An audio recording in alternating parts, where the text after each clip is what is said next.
La mobilité, c'est au cœur de la transition écologique et de la lutte contre le changement climatique. Les transports en commun n'ont pas vocation à remplacer la voiture en toutes circonstances. Encore 85% des déplacements sont en voiture. Donc la marge de progression des transports en commun par rapport à la voiture, elle est encore très très grande. Un des éléments de différenciation de Keolis depuis toujours, c'est de comprendre les motivations du passager, ses choix, ses habitudes. Et donc on fait du sur-mesure et du mass transit. Les émissions continuent à se développer parce qu'il y a une envie de se déplacer. Donc il faut répondre à cette envie de se déplacer, et si on ne veut pas que les émissions continuent à évoluer, il y a deux axes. Favoriser le transport en commun d'une part, d'autre part, évoluer vers l'électrique. On sait que le premier déclencheur pour que vous preniez les transports en commun et que vous abandonniez votre voiture, c'est que vous ayez une offre. Une offre, ça veut dire un moyen de transport qui passe à moins de 15 minutes à pied de chez vous. La concurrence, c'est sévère, donc c'est vrai que ça stimule l'innovation, ça stimule l'agilité. Il ne faut pas penser par l'infrastructure, il faut penser par le service. Qu'attend l'usager? Sur quel trajet et à quel horaire et sous quelle forme veut-il avoir un service? Nous testons des véhicules autonomes de nombreux fournisseurs, donc on connaît très bien le marché. De plus en plus vont se développer des véhicules de nature autonome, peut-être un jour collectifs. Mais il y avait beaucoup de préjugés. D'ailleurs, on voit qu'on a encore beaucoup de mal à recruter les femmes. Le volant n'est pas aussi dur à tourner qu'il pouvait être il y a 30 ans. Donc on a beaucoup travaillé sur déconstruire ces préjugés sur nos métiers, expliquer les parcours professionnels.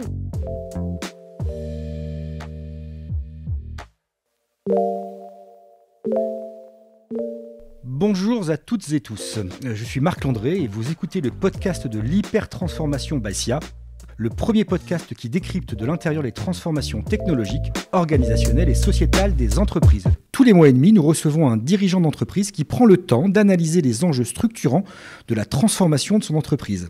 Une trentaine de technologies à vocation disruptive sont actuellement en gestation ou en cours de déploiement dans les entreprises. L'intelligence artificielle, évidemment, qu'elle soit générative, prédictive ou frugale, mais aussi plus globalement le numérique, via l'informatique quantique ou la réalité immersive, ou encore le spatial, les sciences de la vie ou des matériaux, les crypto-monnaies, la cybersécurité et bien sûr la décarbonation.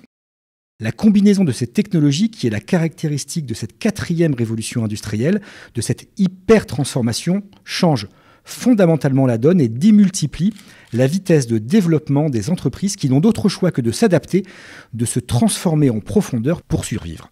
C'est tout l'objet du podcast de l'hyper-transformation by SIA, que de vous raconter comme si vous y étiez les coulisses et les impacts de cette hyper-transformation technologique, organisationnelle et sociétale à l'œuvre.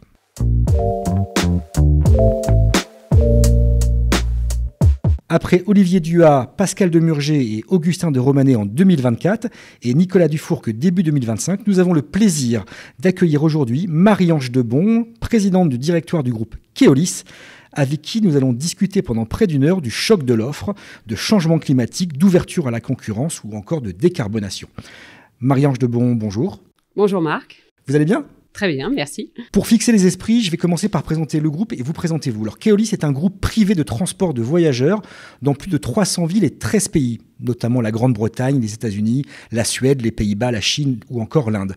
Vous réalisez 7,5 milliards d'euros de chiffre d'affaires, dont la moitié en France, et employez 68 000 personnes, dont les 2 tiers de personnel de conduite. Keolis est une filiale à 70% de la SNCF. Vous êtes numéro 1 mondial des métros automatiques avec une dizaine de réseaux exploités, c'est-à-dire près de 450 km de lignes dans le monde, notamment le Docklands Light Railway de Londres ou encore le réseau de Dubaï qui est le plus étendu au monde pour les métros sans conducteur. Quant à vous, Marie-Ange, vous avez 59 ans, 3 filles et présidez le directoire de Keolis depuis août 2020. Vous êtes passé par HEC et l'ENA, la Cour des comptes, France 3, Thomson Technicolor et Suez. Vous aimez diriger des entreprises de grande taille à la façon d'une PME, avec une vision patrimoniale de long terme, des circuits courts de décision, de l'agilité et une envie permanente de motiver vos troupes. Vous présidez également depuis 2021 l'Union des transports publics et ferroviaires, l'UTPF, et à titre privé et plus personnel, vous êtes féru de course à pied et avez couru le marathon en 2010. Oui, il y a bien longtemps. premier thème, le statut de Keolis et le choc de l'offre. Alors, Keolis est un statut vraiment particulier. Vous ne faites pas du B2B, vous ne faites pas du B2C, vous faites du B2G, puisque vous assurez pour le compte des collectivités locales une mission de service public extrêmement régulée et de plus en plus concurrentielle. Alors, la question que je me pose, c'est quoi, en 2025, d'être la patronne d'une très grande entreprise privée à vocation publique et dimension mondiale, qui s'est donné pour mission de transformer la société avec une raison d'être promettant une meilleure qualité de vie pour tous et pour chacun. On n'est pas que B2G. Bien sûr, nos clients avec qui nous signons sont les collectivités locales. Mais comme pour les collectivités locales, notre première préoccupation, c'est les usagers. Les voyageurs. Les voyageurs, tout à fait, les passagers, les clients. Il y a plein de façons de les appeler. Et du coup, je viens au point que vous mentionnez. Oui, il faut que les transports publics soient un lieu où les usagers, les passagers aient envie de venir, où ils s'y sentent bien. En tout cas, que ça favorise leur mobilité et dans des conditions satisfaisantes. Donc, c'est ça notre priorité. Le passager, pour le compte de nos clients, les collectivités locales, est au cœur de nos attitudes, préoccupations, actions. Et on va voir tout au long du podcast comment ça se décline opérationnellement dans les bus, les trams, les métros que vous exploitez. Alors, votre devise va exactement dans le même sens. Vous voulez penser la mobilité pour le plus grand nombre. Là, une fois de plus, ça veut dire quoi? Ça veut dire faire du sur-mesure, prendre en compte les particularités de chacun. Comment ça se traduit en matière d'offres de transport sur un territoire donné? C'est pour le plus grand nombre et pour chacun d'entre eux. Un des éléments de différenciation de Keolis depuis toujours, c'est encore une fois l'attention portée aux passagers et donc de comprendre les motivations du passager, ses choix, ses habitudes, les évolutions de comportement. Et donc on fait du sur-mesure et comme on dit dans notre jargon, du mass transit. On réfléchit aux deux. C'est pour ça qu'on a réfléchi à beaucoup d'axes qu'on explicite sur les horaires, l'amplitude, la fréquence, l'intermodalité, comme vous faites les correspondances, qui sont des éléments de rupture importants pour les passagers, la qualité de l'information voyageur. Donc voilà, notre réflexion, c'est les passagers, évidemment, dans son approche mass transit. Et là, en effet, on est le premier opérateur de métro automatique, donc une certaine capacité à transporter du monde de manière rapide, cadencée, mais aussi avec cette réflexion sur le passager, chacun et chacune. Justement, sur ce sur-mesure pour le plus grand nombre, je pense que vous devez beaucoup utiliser l'intelligence artificielle. Comment vous le faites pour améliorer votre offre de service? Est-ce que ça vous sert, par exemple, à analyser, anticiper les déplacements des voyageurs en fonction de leurs habitudes, leur lieu d'habitation et leurs besoins? Oui, on fait plusieurs choses. On fait notamment ce qu'on appelle des analyses de traces GPS. En fait, on identifie les parcours des gens de manière anonymisée sur comment ils se déplacent. Votre téléphone que vous avez sur vous est un élément pour savoir à quelle vitesse vous vous déplacez. Est-ce que vous marchez d'un pas normal, pas de sénateur, mais d'un pas... est-ce que vous allez rapidement en vélo? Est-ce que vous allez encore plus rapidement en tram, en bus, en métro? Et donc, on est capable sur un territoire donné de bien comprendre tous les déplacements. Et c'est des éléments qui nous permettent notamment de proposer des ajustements d'offres aux collectivités locales sur l'amplitude horaire. On est toujours très attentif puisque la culture des transports pense beaucoup déplacement plutôt que passagers. Vous savez que vous avez... plutôt que personne. Oui, et nombre. C'est-à-dire, vous allez dire, sur cette ligne, il y a 10 000, il y a un abus de langage d'ailleurs, parfois on dit il y a 10 000 personnes sur la ligne. En fait non, il y a 10 000 déplacements. Et est-ce que la personne l'a pris 3 fois dans la journée ou c'est 3 personnes différentes qui l'ont pris une fois? On est toujours dans cette compréhension de qui sont les passagers derrière le nombre de déplacements. J'ai vu en préparant le podcast, l'enregistrement, que vous gérez des réseaux ferroviaires régionaux, des réseaux de tramway, ça on le sait, mais également 40 000 vélos. Oui. C'est quoi le Keolis et le vélo? Expliquez-nous, parce que j'avoue que je n'ai pas bien compris. En fait, Keolis a toujours réfléchi à la mobilité d'une manière globale, donc pas simplement par un mode de transport. Et donc, dans cette réflexion, depuis toujours, on a d'abord intégré les mobilités qui sont devenues, qu'on a maintenant qualifiées d'actives, douces, la marche, déjà, premier, et puis bien sûr... La marche est considérée bien comme sûr, un mode de transport géré par une entreprise comme Keolis. Oui, alors on la gère pas, mais on la réfléchit dans un parcours de mobilité. Bien sûr, du coup, le vélo, on avait commencé cette réflexion bien avant le Covid et bien avant les pistes qui se sont construites post-Covid. Et de fait, on a des contrats où nous fournissons les vélos, libre service et location de longue durée, à nos clients pour lesquels on gère tout un territoire, et aussi à d'autres collectivités locales qui peuvent vouloir déployer 1000 vélos. Là, c'est vraiment du B2B, pour le coup. C'est du B2B. Mais, encore une fois, on pense quel va être l'usage du vélo. Donc, c'est là où aussi on pense vélo musculaire, vélo électrique. Est-ce que le vélo doit être un vélo cargo? Est-ce qu'il transporte les enfants? Est-ce qu'il a des puces pour l'identifier? Voilà, tous ces éléments sont réfléchis. On travaille avec des constructeurs de vélos aussi pour s'assurer du poids du vélo. Est-ce qu'il est d'ailleurs construit sur le territoire français? Tous ces éléments sont dans notre réflexion. Inclusif et puis responsable, il faut que ça soit le plus possible français avec des matériaux français. Voilà. Donc la mobilité, vraiment, c'est dans toute sa palette. Il y a 15 millions de Français qui sont en précarité de mobilité, c'est-à-dire qu'ils sont quasiment assignés à résidence, ce qui les prive d'un accès à une vie sociale, bien souvent économique et aussi culturelle. Mieux ou pire, je dirais. Plus d'un tiers des jeunes ruraux auraient ainsi déjà renoncé à se rendre à un entretien d'embauche faute de moyens de transport. C'est ce qui vous fait dire que la mobilité doit être le droit des droits et devrait être une grande cause nationale. Comment, chez Keolis, vous essayez de répondre à cette inégalité de fait dans les territoires pour essayer justement de les gommer, de faire en sorte que la mobilité soit véritablement le droit des droits? Oui, la France est un pays où on est très attentif aux droits des gens. Donc, c'est le droit à l'éducation, bien sûr, le droit au travail, le droit à la culture, le droit à faire des activités sportives, sociales. Tous ces éléments de droit, ils existent si vous pouvez les faire de manière effective. Et pour ça, souvent, la mobilité est au cœur de l'exercice de ces droits. Alors, comment on est attentif à ce droit des droits? En proposant la palette des solutions. La palette de nos solutions, c'est évidemment les moyens de transport classiques, tous ceux que nous gérons, mais c'est aussi de penser aux franges horaires les plus lointaines, les plus complexes, c'est-à-dire très tôt le matin, tard le soir. C'est les périphéries. Quand on est dans le cœur parisien, on n'a pas de problème de transport en commun. Il y a toujours une station de métro à 5 minutes. Mais dans la plupart des territoires français, au-delà de 10 ou 15 minutes, ça devient complexe de se déplacer. Donc, on réfléchit à des modes alternatifs. Keolis est un très gros opérateur de transport à la demande. J'allais y venir, justement. Oui, le transport. Qu'est-ce que c'est que le transport à la demande?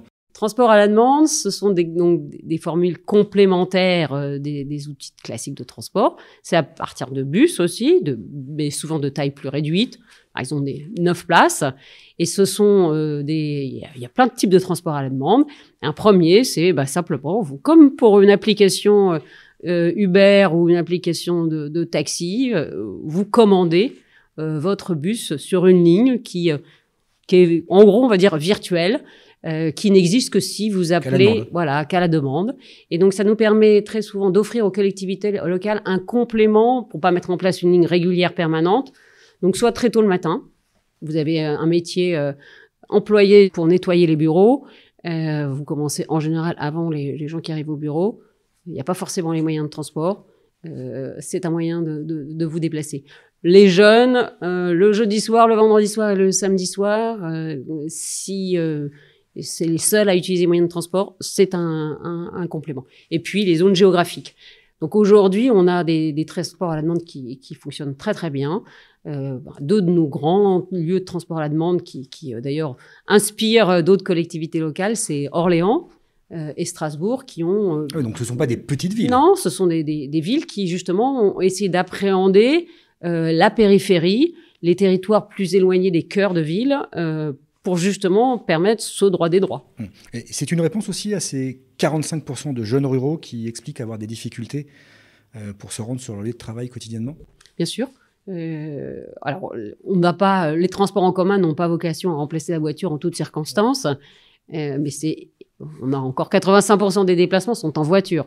Donc, la marge de progression des transports en commun par rapport à la voiture, elle est encore très, très grande. Mais c'est justement de favoriser cet abandon de la voiture, en particulier dans son utilisation isolée. l'autosolisme. L'autosolisme, j'ai appris ce mot en préparant le podcast. Voilà, oui, on parle d'autosolisme, seul au volant d'une voiture. Notre objectif, c'est de faire de grouper. Et donc, par plein d'outils. Évidemment, par une offre de qualité. On sait que le premier déclencheur pour que vous preniez les transports en commun et que vous abandonniez votre voiture, c'est que vous ayez une offre. Une offre, ça veut dire un moyen de transport qui passe à moins de 15 minutes à pied de chez vous. Et le transport à la demande permet d'éventuellement faire ce qu'on appelle du rabattement, de vous ramener sur des lignes beaucoup plus fréquentées, voilà, et répondre à ces demandes. On a encore une grande capacité à attirer du monde dans les transports en commun.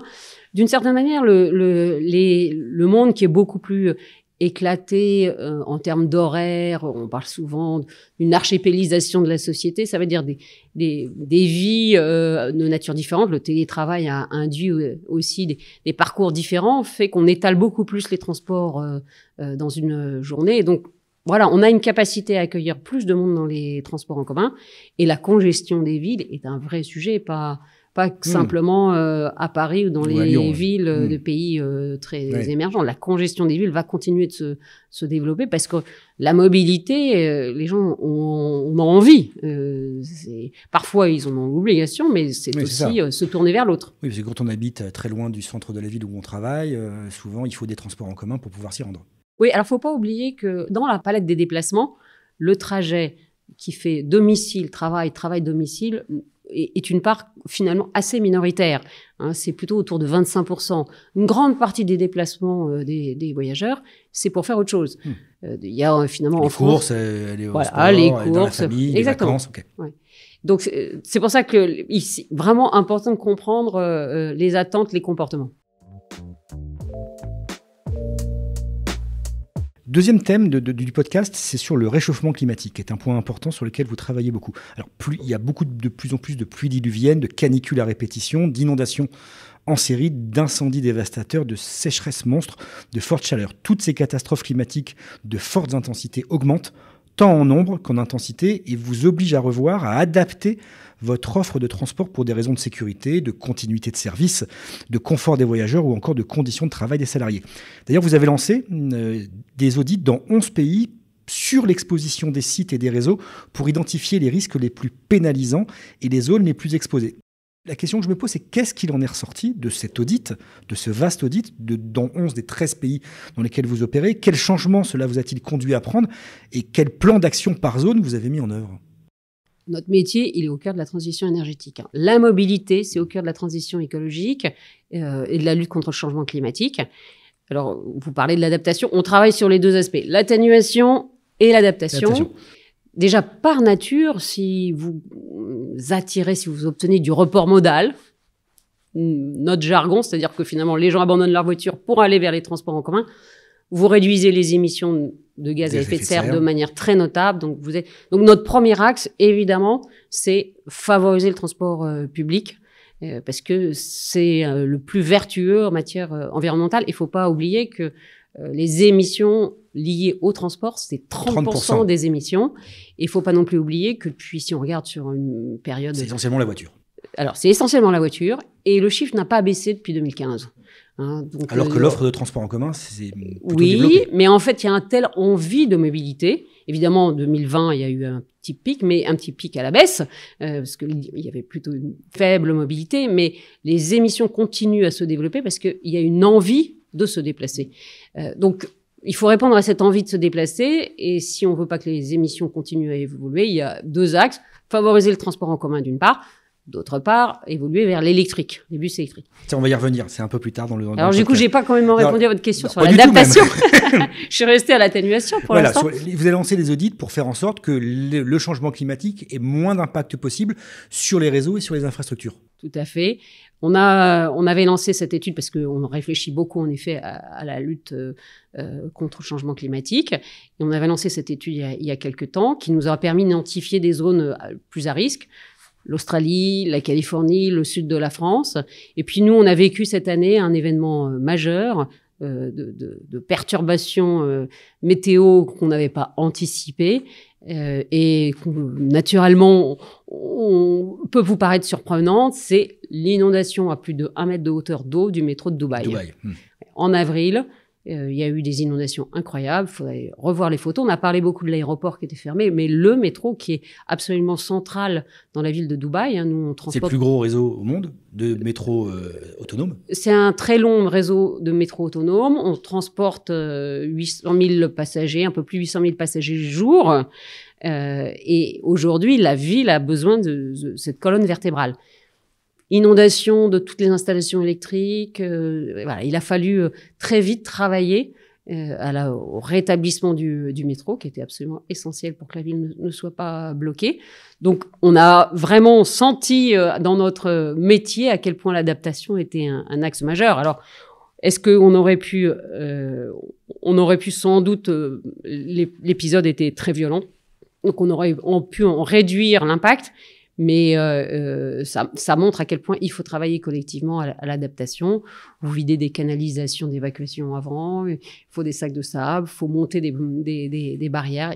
Voilà. Et ça, c'est pour l'eau. C'est pour l'eau, mais c'est un vrai sujet. En France, on a connu beaucoup d'éboulements de terrain. On en parle tout le temps aujourd'hui dans les médias. Donc, il faut penser où vous logez vos infrastructures, où sont vos dépôts, vos bus. Un bus qui flotte sur un fleuve ou sur une montée d'eau, ça se voit. Donc, il y a tous ces éléments. Et puis, évidemment, les usagers et les collaborateurs. La chaleur peut monter forte dans les bus. Donc, comment vous prenez en compte cette problématique aussi pendant l'été, pendant les épisodes de forte chaleur? Ça passe par des toutes petites choses parfois, comme de mettre des films qui sont anti-UV ou qui limitent la chaleur à l'intérieur. Ça peut faire perdre plusieurs degrés dans un bus.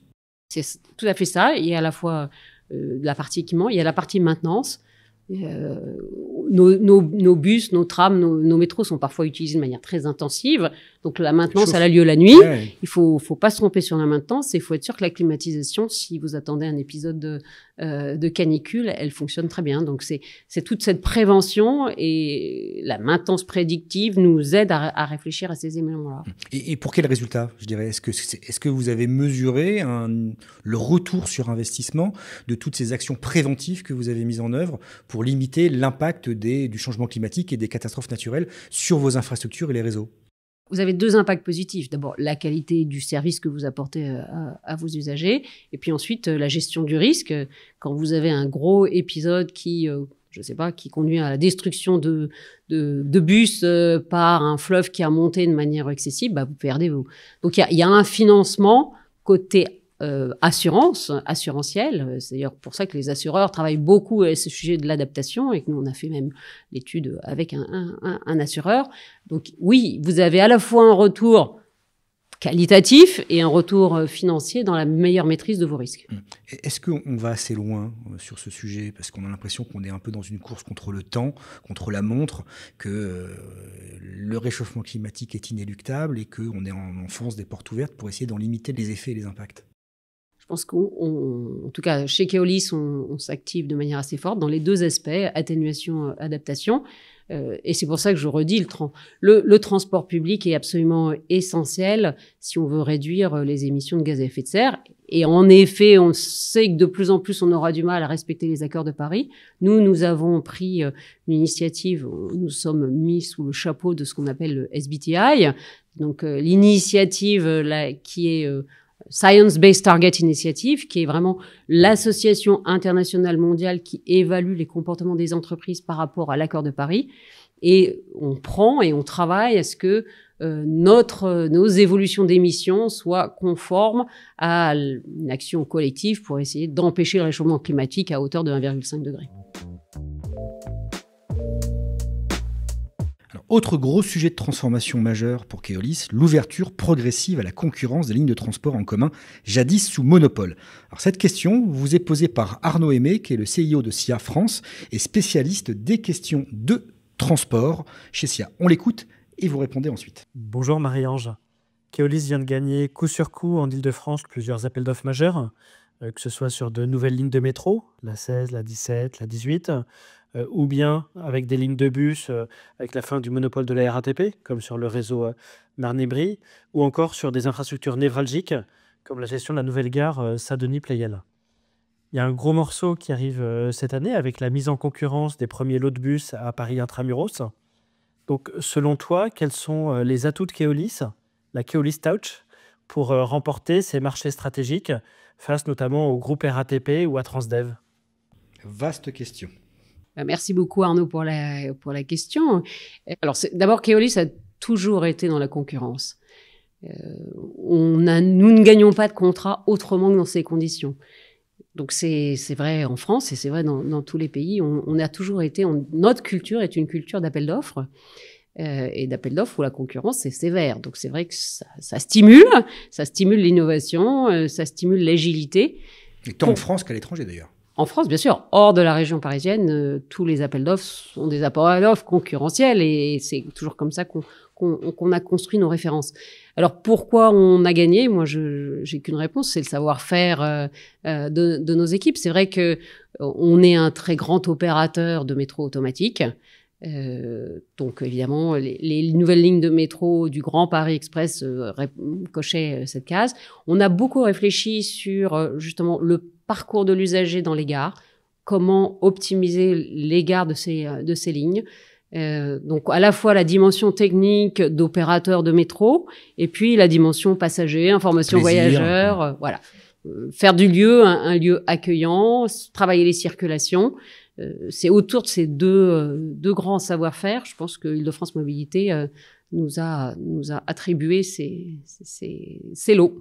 Et vous espérez qu'ils vous continueront à les attribuer pour les nouveaux lots qui vont être ouverts à la concurrence, notamment dans Paris intramuros pour les bus. Oui, alors tout en effet, s'ouvre à la concurrence. La petite couronne qui a commencé, le premier lot qu'on a gagné sur les 3 premiers qui viennent d'être attribués. Puis... C'est les 42 lignes de bus de Marne et Brie. C'est quand même pas rien, parce que c'est quand même 37 millions de voyageurs à transporter de plus par an. Oui, c'est l'équivalent d'un très beau réseau de province. La région parisienne, c'est un marché qui fait à peu près 1,7 milliard de chiffre d'affaires potentiellement. Donc c'est vrai que l'Île-de-France, dans son ouverture des départements de la petite couronne et du cœur parisien, représente une évolution assez notable. Et Keolis a des savoir-faire. On a été le premier opérateur à créer une ligne automatique. C'est à Lille que c'est arrivé. C'était en 1983, il y a bien longtemps. On opère du métro automatique à plusieurs endroits dans le monde. Donc, c'est ces savoir-faire qu'on a mis sur la ligne 16, 17, 18. Sur le bus, c'est pareil. On est à la fois, on transporte des bus dans des villes de toute taille. Une des forces de la maison Keolis, c'est justement d'être multi-client et de connaître toutes les situations. On travaille dans des pays chauds, dans des pays moins chauds, avec des clients qui sont très attentifs à la lutte contre la fraude, d'autres très attentifs à la sécurité. On a une connaissance de tous les constructeurs de bus qui est très grande. On est très attentif au parcours du passager, donc l'information voyageur, le mode de paiement. En France, on est le premier opérateur d'open paiement. Dans notre jargon, ça veut dire paiement en carte bleue. Voilà, vous rentrez, vous n'avez pas besoin de passer au distributeur pour acheter un ticket. Vous mettez votre carte bleue sur le valideur et vous rentrez. Donc tous ces éléments facilitent votre parcours d'usager. Vous n'avez pas besoin de vous prendre la tête pour monter dans votre bus. C'est ça, vous dites souvent que ce qui fait peut-être la Keolis Touch, c'est votre capacité d'innovation qui est aussi impulsée par ce que vous faites à l'étranger. C'est comme ça que vous allez aborder les nouveaux marchés publics ouverts à la concurrence, en proposant des choses différentes, innovantes?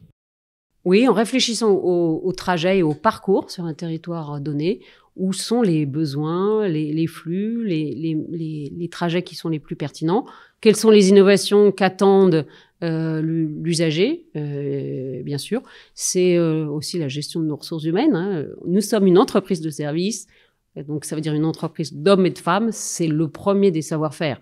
C'est avoir des équipes engagées, des hommes de qualité qui emmènent avec eux.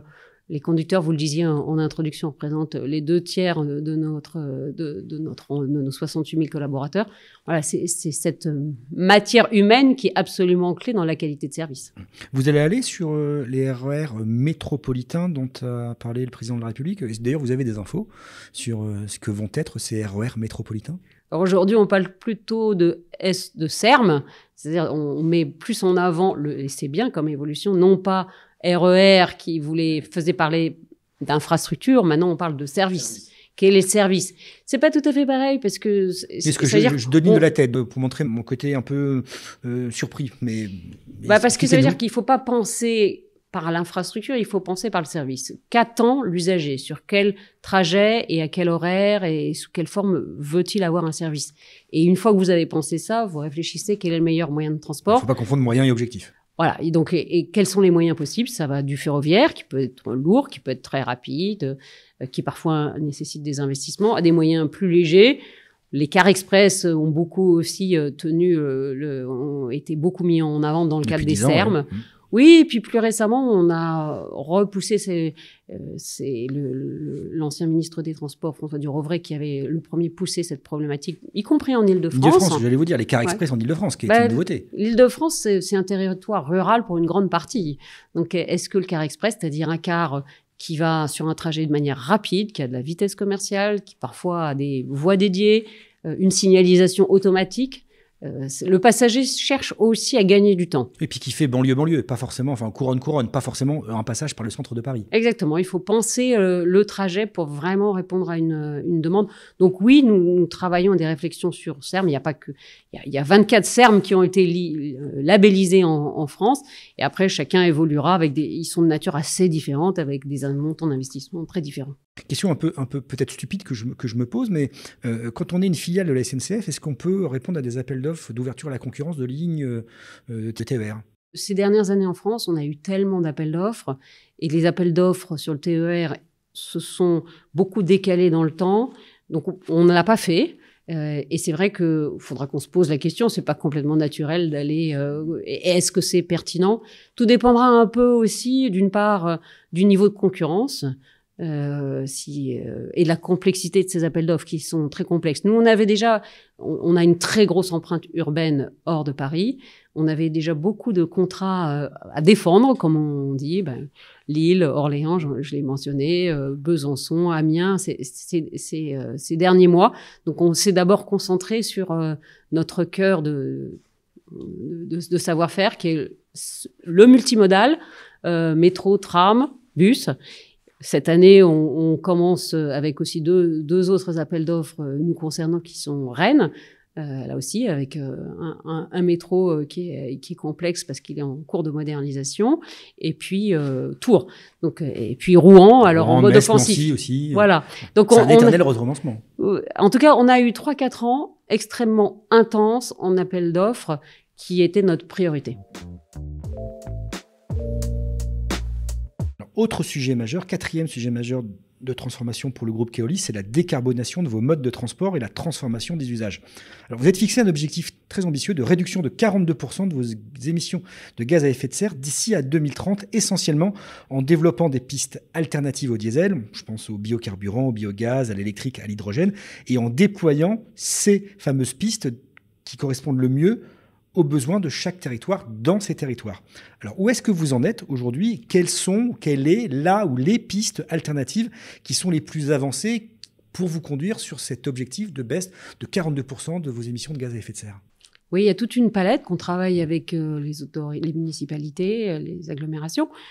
D'abord, en effet, faire évoluer la motorisation, passer d'un bus diesel à un bus à biocarburant ou un bus électrique. Donc ça avance, et dans notre palette de pays, la Scandinavie, les Pays-Bas sont des pays très moteurs sur ce sujet. On va de manière assez volontariste vers des bus électriques.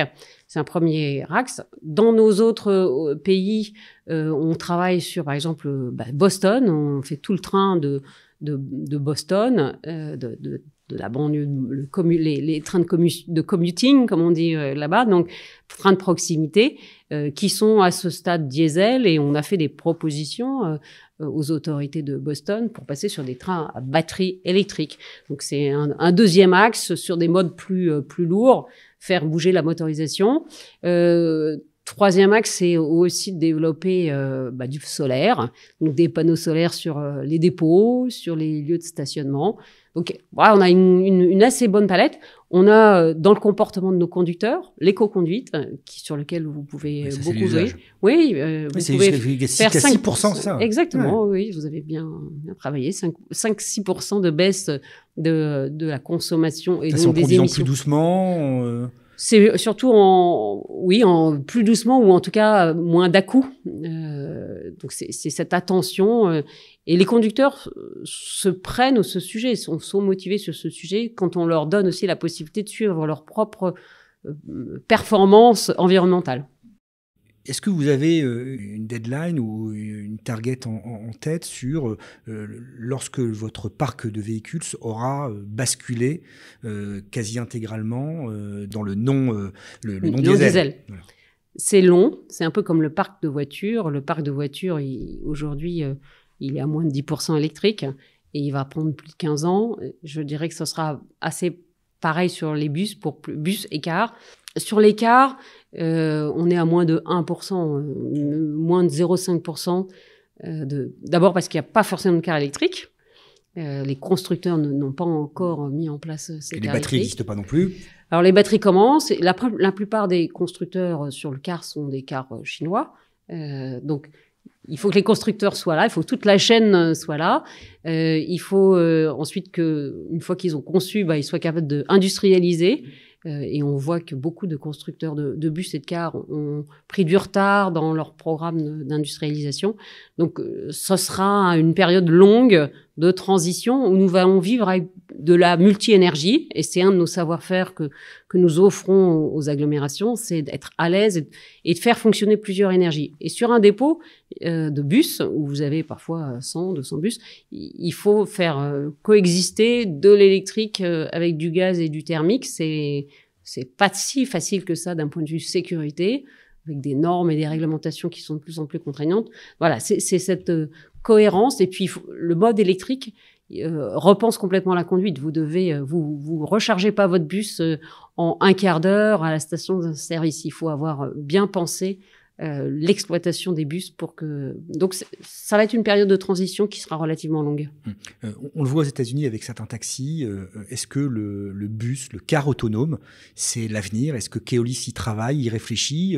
C'est une manière aussi de poser la question de l'intégration de l'intelligence artificielle dans la conduite des transports de voyageurs que vous opérez. Comment ça se passe? Keolis a beaucoup travaillé sur le véhicule autonome et on continue. Il se trouve que nous sommes l'opérateur de la ville de Châteauroux où se trouve le centre de tir sportif national. D'ailleurs, il y a eu des épreuves de Jeux Olympiques là-bas. C'est un centre qui fait plus de 80 hectares et sur lequel à la fois il y a du tir sportif, mais vous avez aussi un centre de test de véhicules autonomes de Keolis. Donc nous testons des véhicules autonomes de nombreux fournisseurs pour voir comment ça fonctionne, comment ils réagissent à un bord de route, à un trottoir, voilà, toute cette exploitation. Donc, on connaît très bien le marché. Oui, de plus en plus vont se développer des véhicules de nature autonome, peut-être un jour collectif, probablement d'abord sur des morceaux extrêmement dédiés et protégés. Transport routier notamment. Oui, transport routier, ça sera la complexité. Voilà, Place de l'Étoile, c'est sans doute plus compliqué. Mais moi, j'en ai testé un avec un constructeur chinois il y a quelques mois dans Paris. C'est très impressionnant. Vous promenez, voilà, votre véhicule fonctionne très bien. C'est pas de la science-fiction. Non, c'est pas de la science-fiction. C'est demain. Keolis a eu pendant 18 mois en exploitation à Saint-Quentin un véhicule autonome. Alors, il est véhicule autonome. Par précaution, du fait de la réglementation, nous avons un opérateur à bord qui est là pour surveiller. Mais c'était un souhait de la région Île-de-France, de Île-de-France Mobilité, d'avoir ce test. On l'a fait, ça marche. C'est pas encore économiquement et industriellement complètement mature, mais ça le sera à un horizon 15, 20, difficile à dire à quelle vitesse. Mais on y va. Ça ira progressivement, oui, avec des degrés d'autonomie plus ou moins développés. Vous disiez tout à l'heure, vous parliez de la conduite écologique, une conduite plus écologique de la part des chauffeurs, qui permettait d'économiser jusqu'à 6% d'émissions de gaz à effet de serre. J'ai vu en préparant qu'il y avait une autre chose, et ça m'a surpris, donc je voudrais que vous nous expliquiez, c'est comment vous arrivez à laver vos cars sans eau, ou sans les rincer. C'est en effet des produits que vous utilisez qui permettent de nettoyer.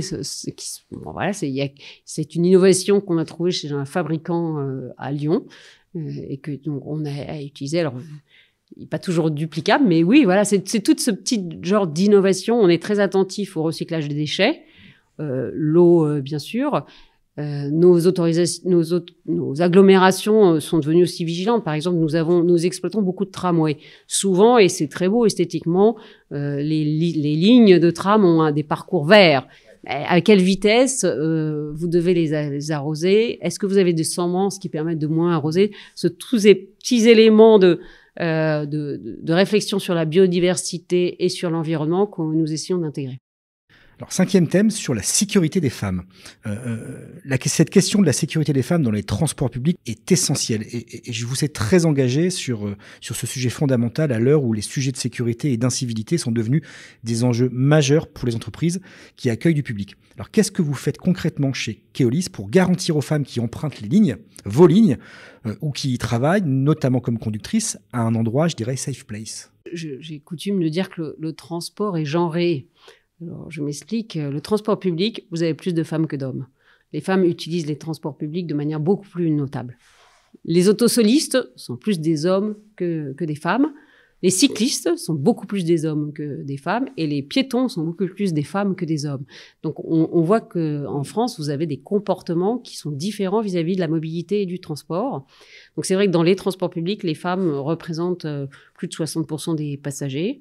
Quand on les interroge, les chiffres sont parfois assez accablants sur le fait que vous avez un taux très très élevé. Plus de 90% des femmes disent avoir été victimes de harcèlement ou d'agression, et une très petite part font l'objet de plaintes. Donc c'est un point d'attention important pour nous. Il ne faut pas le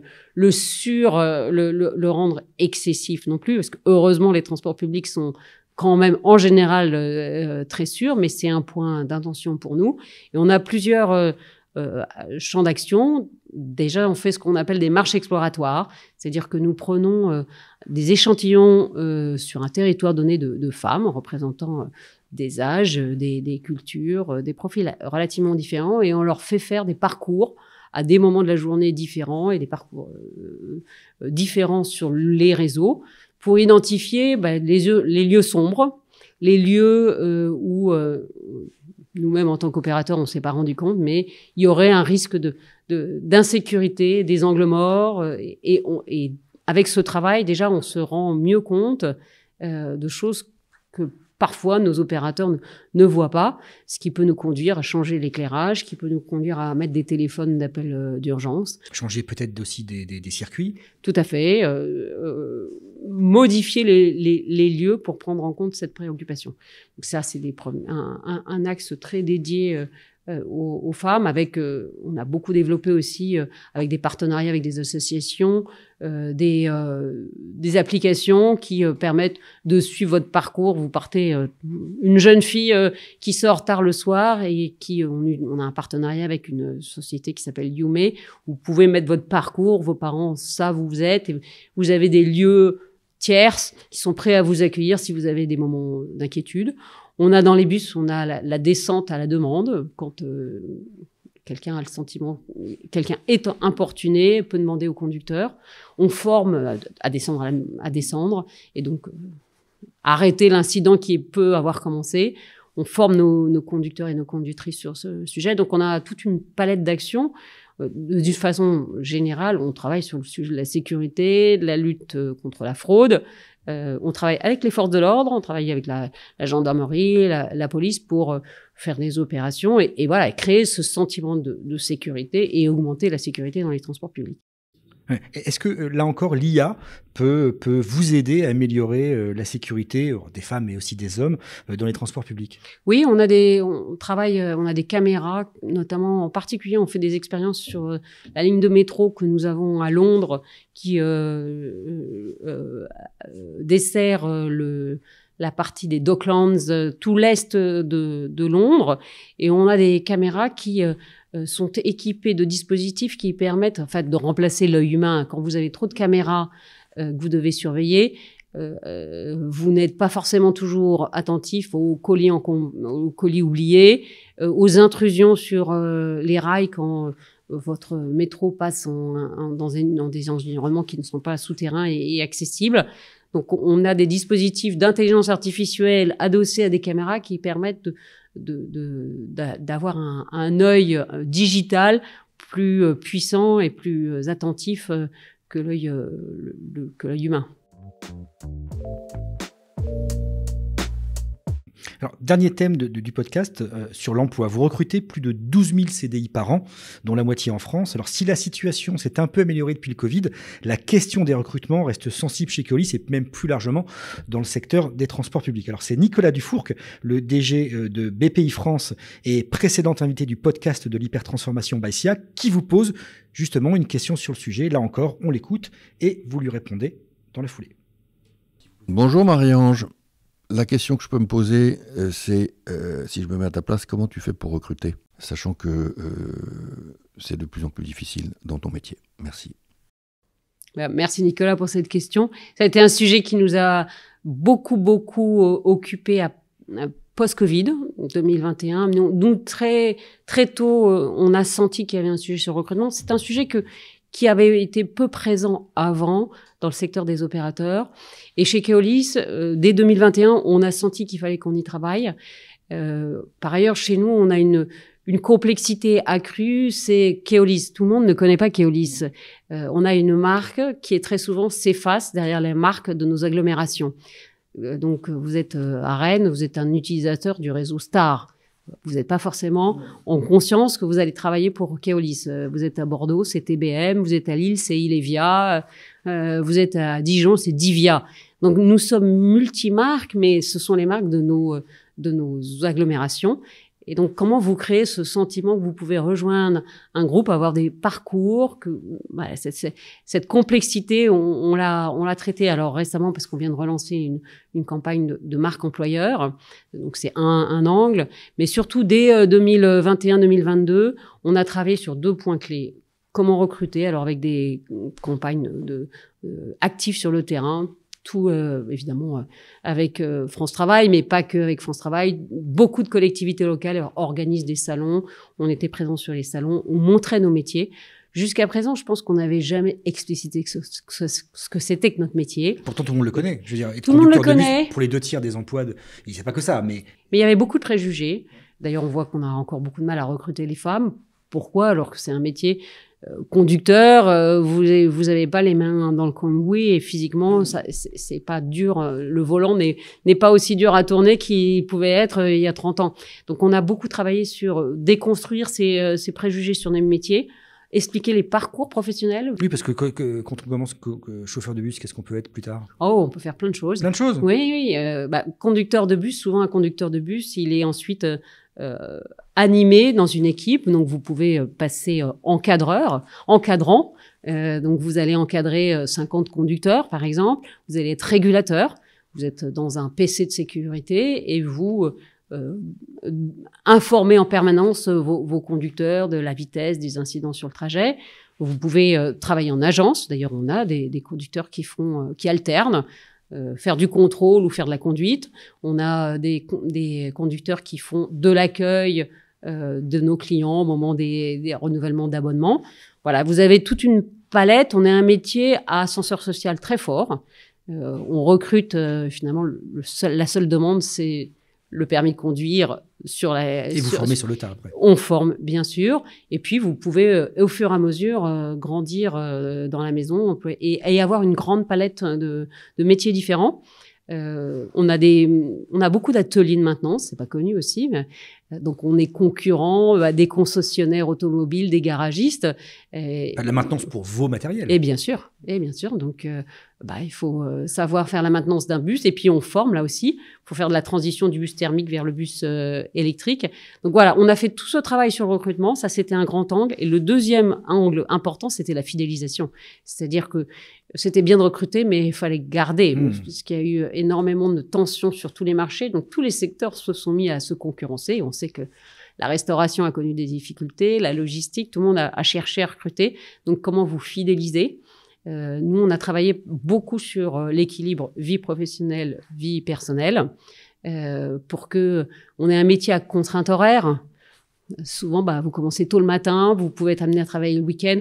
Comment on prend en compte vos contraintes personnelles, vos choix, vos préférences personnelles, vos contraintes familiales dans la planification de nos personnels? On essaye de faire vous parliez de dentelle pour les usagers, mais c'est vrai aussi pour les conducteurs ou pour les comment salariés. Comment on prend mieux en compte les contraintes personnelles dans la programmation de nos personnels.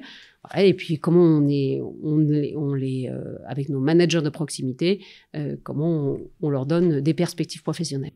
Vous parliez tout à l'heure de marque employeur. Je vais revenir juste sur les JO, les Jeux Olympiques de Paris 2024, pendant lesquels vous avez transporté 15 000 athlètes, des spectateurs de 4 villes olympiques en région, Lille, Lyon, Bordeaux et Châteauroux. Je pense que ça doit être un objet de fierté énorme et surtout vu le succès de ces Jeux Olympiques et un objet de marque employeur. Ça doit vous aider. Et comment vous allez capitaliser sur ces succès? Oui, alors on a travaillé dans 5 villes, donc les 4 que vous avez mentionnées et Paris, bien sûr. Ça a été un très, très grand moment collectif. On a eu l'impression de réenchanter les transports publics. Voilà, beaucoup de gens ont dit c'est comme ça qu'on voudrait voir les transports publics tous les jours. Donc c'est aussi un peu notre objectif, c'est avoir des transports accueillants, à l'heure, confortables, propres, sécurisés. Donc ça, on a démontré qu'on savait le faire. C'est vrai que la fréquence a été très grande. Il y a eu un grand moment de solidarité collective, puisque nous, on avait énormément de conducteurs à fournir en région parisienne pour transporter les athlètes, ce qui a impliqué qu'on a fait venir des conducteurs de tous les réseaux de France, y compris même des conducteurs de Belgique aussi, qui se sont joints et qui sont venus 3 semaines, 4 semaines à Paris. Donc, et ils ont eu un sentiment très fort de fierté. C'était des moments assez magiques. Le transport des athlètes le soir de la cérémonie d'ouverture avec une aide d'honneur des motards. C'est pas tous les jours que vous connaissez ce genre d'événement. On arrive à la fin du podcast. Alors, il y a un dernier exercice auquel l'invité doit se plier, je suis désolé. C'est un portrait chinois en quelques questions simples que j'ai revisité. Il faut répondre du tac au tac, presque sans réfléchir. Alors, si vous séchez ou ne savez pas, vous pouvez passer.